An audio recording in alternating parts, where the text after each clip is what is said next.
Hey, good morning. This is Eric Stahl. If you've been following this channel at all, Stahl for Tazewell County, you're probably used to this scene outside.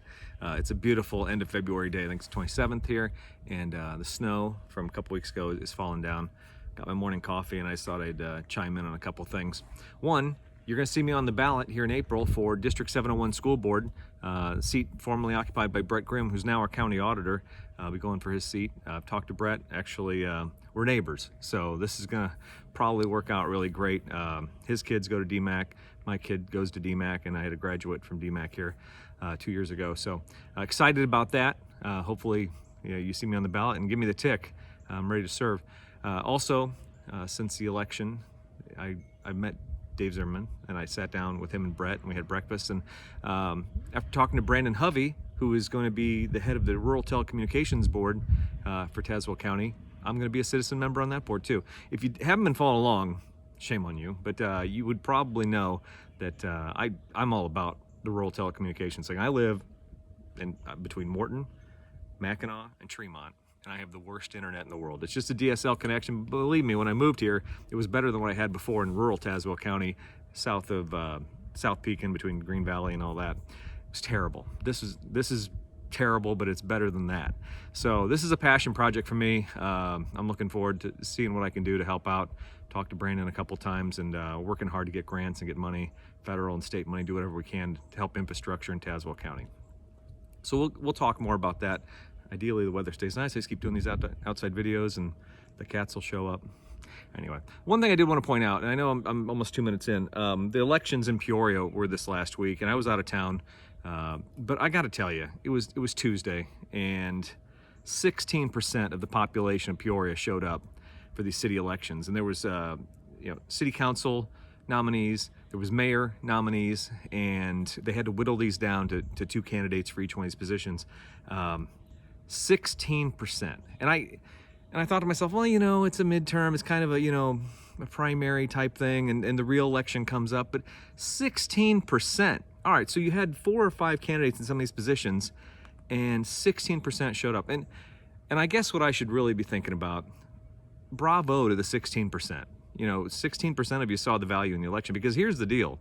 Over the last couple of years, we watched you guys shell out $40 million to a failed project with the Peoria Marquette. We watched the city council say that vaping is illegal unless you're 21. You can go fight in a war, you can get a credit card and get married, but you can't vape. Makes no sense. And everybody's outraged by these things. What else? Oh, the water tax. I mean, how many people in Peoria are outraged by the water tax? You're all freaking out.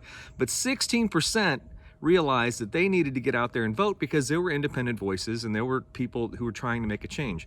What happens is, and again, getting back to 16%, bravo on you people, because 84% of the people decided none of those things were important enough to vote. And that shocks me. I have a personal friend who left Peoria County because he's just sick of the taxes and the water tax and everything else that was coming through. And I can guarantee that Peoria Marquette money is going to come from somewhere, Peoria County. So where was the 84%? Do you folks just feel like it's going to work itself out? Because what happened, by not showing up there, you let a lot of establishment people just be on the ballot. Independent voices, people who are ready to make a change, passionate people. I mean, I can think of 2 immediately that I talked to myself, Aaron Chess and James Kemper, passionate about the city. James Kemper came in from out of town. I mean, he's from the area, but he came back. He wants to make a home. He wants to make Peoria better.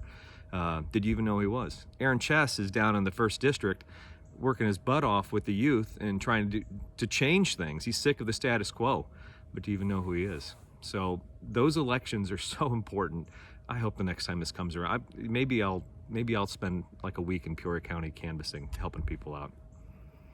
84% didn't care. So when the election comes around and you have 2 choices for mayor, 2 choices for some city council seats in your district, you go, man, these kind of suck.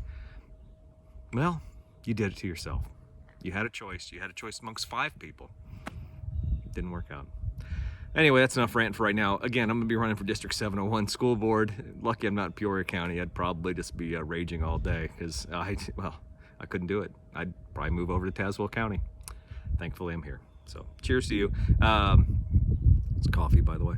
All right, that's all I got for now. It's 5 minutes long. If you watch this long, thank you. And again, vote in April. I look forward to it. I'm going to start spending some more time talking about where I come from and what my values are for the school board and what I can bring to it. So look out for those, if you dare.